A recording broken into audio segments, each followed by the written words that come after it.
So guys, take a look. One thing NIO's doing is on the side of the cars, they're putting 5 years 0% interest. You can save as much as 44,300 RMB in terms of interest savings. And then you also got some look at that. That's very interesting. 5 years 0% interest. How much you're paying per month? 126 RMB per month, per day, to own a NIO. Pretty nice.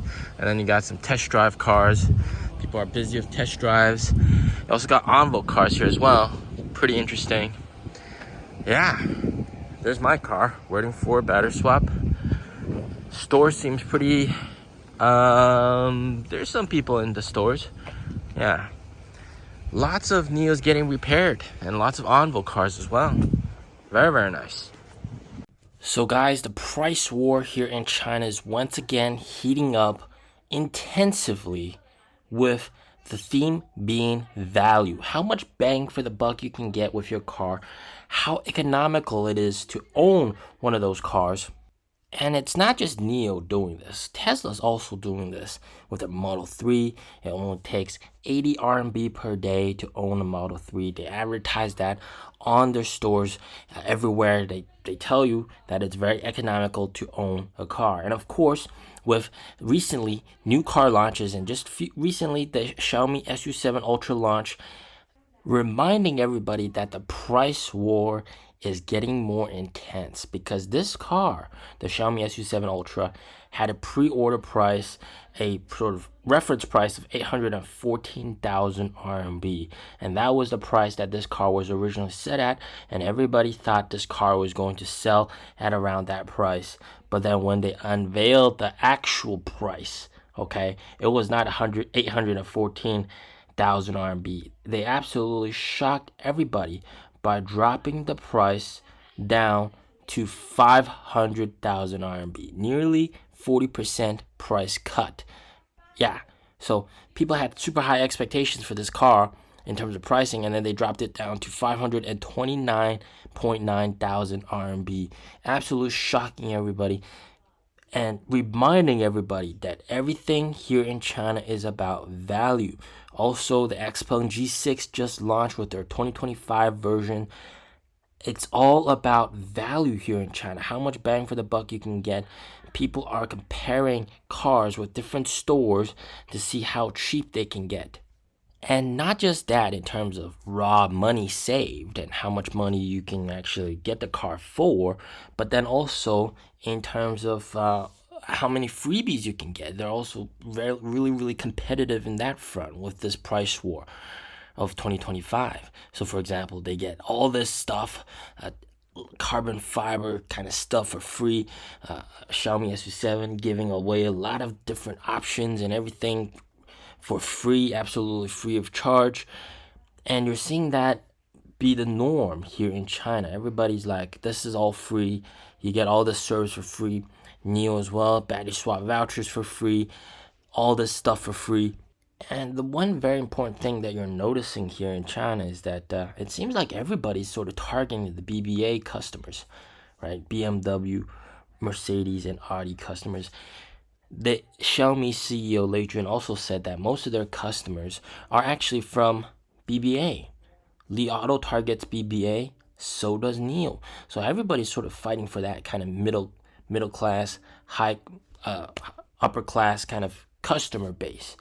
And then what you're also doing is you're just offering all these financing options and having all these freebies and everything, and making it super affordable that even some of the lower class people can perhaps afford this car.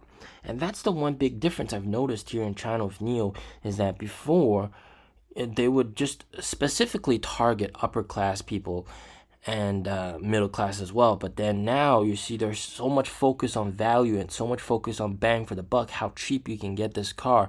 126 RMB per day, that's all it takes to own a NIO. And they're advertising that big posters in front of the store to make sure everybody knows the value proposition of this car. It just shows how competitive everything is. Everything is so damn competitive. And if you don't push forward the value narrative, you're going to eventually die out. Like Hi-Fi, which they targeted the luxury, they didn't really have much value.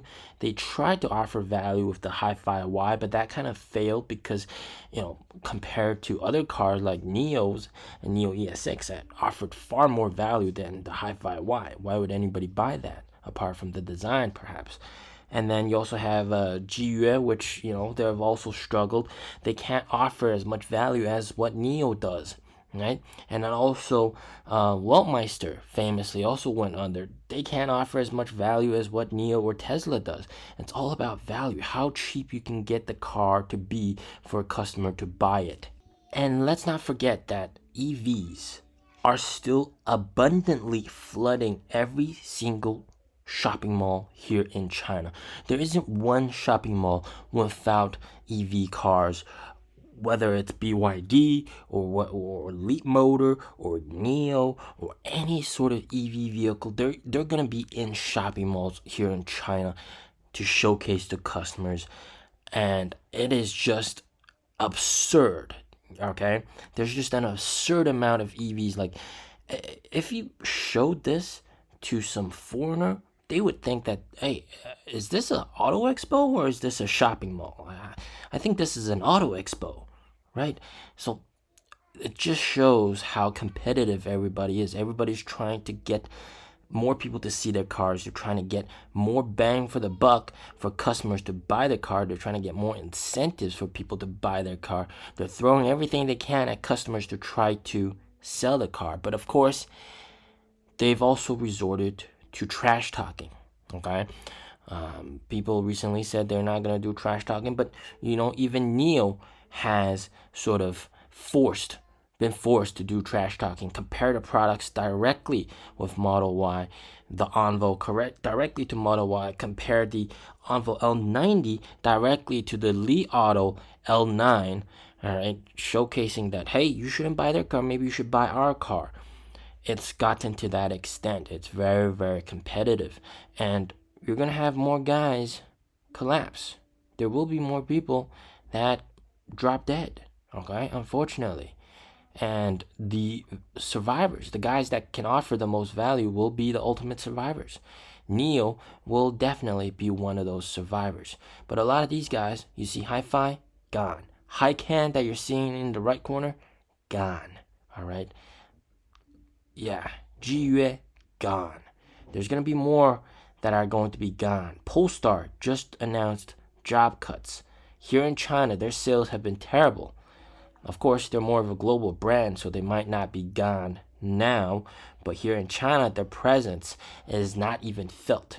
You barely see a Polestar car anywhere. Okay?